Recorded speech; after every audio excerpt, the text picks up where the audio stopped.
seen what I do to my cars. So anyway, now one other topic I want to touch on here. We got a few minutes here in the show. Is what is the most dangerous car brand to drive? What is it? Like, what cars have the most number of wrecks in general? And this comes by way of Motor Trend. Alex Kirsten at Motor Trend, hat tip there, who put this together, saying the deadliest car brand in America is, are you ready for it? Tesla. Yeah, Tesla. Isn't that amazing? Aren't they supposed to drive themselves?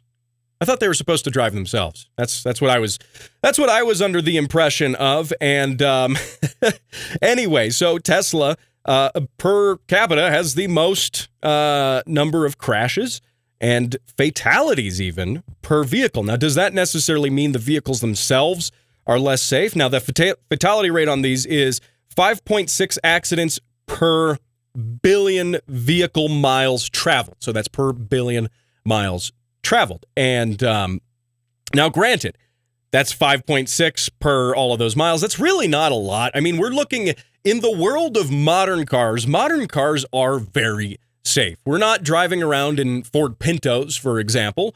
We're not doing that. Modern cars these days, generally speaking, are very safe. You can reasonably expect to go buy any newer production car and know that you'll probably all be all right in most accidents. I'm saying most. We know Kia drivers exist, so I can't say that definitively. And speaking of Kia comes in at a close second, 5.5 fatalities per billion miles. How do you have, I don't want to get gruesome here. I'm not trying to pry into this too far. How do you have 5.5 fatalities? How do you have half of, anyway, I'm not going to go there. Anyway, so, but Kia definitely comes in close second there. I mean, if you've seen any Kia drivers on the road, you know that you need to steer clear of them. And I think that's probably because Kias are generally cheaper and they attract the sort of people who either are very uninterested in driving, don't care about learning to get better at driving, and they just want something that, well, when they crash it doesn't cost them all that much money.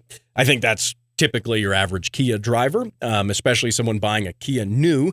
They might be buying a new Kia for their 16-year-old daughter, and, well, you know what she's going to do to the car. So, but Buick comes in at third, by the way. Buick, are people still buying Buicks?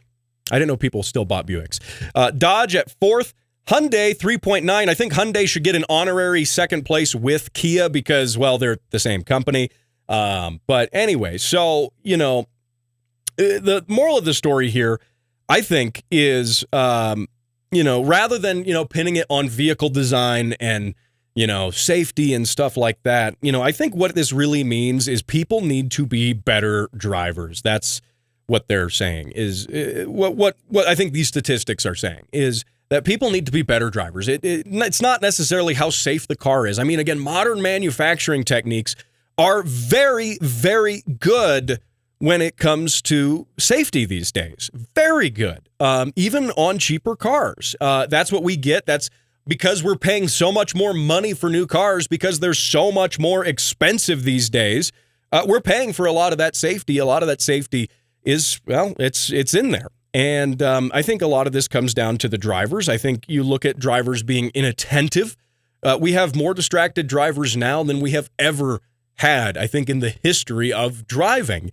And it's no wonder that Teslas are fairly high on that list. You got a big old touchscreen right there in the center. The whole thing is a smartphone on wheels with distractions here and there. And, I've been in a number of Teslas now, and I've even struggled, even as a passenger, to like change the climate control. If you're kind of on a bouncy Colorado road, our paved roads pretty much, they're terrible here, right? They're third world. So you're kind of being jostled around no matter what, and you're trying to change the climate control, and your hand's bouncing up and down on the touchscreen, and you're not hitting the button perfectly. And you know my opinion on touchscreens if you listen to this show for any length of time. I've ranted about it multiple times, but it's not a wonder to me that happens. And additionally, the Tesla Autopilot stuff, I'm not going to come out and blame the Tesla Autopilot. I think the majority of the Tesla Autopilot issues are user-generated, if you know what I mean. It's people using it wrong, not like they're supposed to. So, anyway, you're listening to the Automotive ADHD Show. Thank you for joining me on this edition of the show. Remember, you can check it out on several great radio stations across Southern Colorado and as a podcast. Now with video on Spotify, too. Give it 6 stars on Spotify. Thanks for watching. Thanks for listening. I'll talk to you next week when we'll probably talk about more cars. That's here.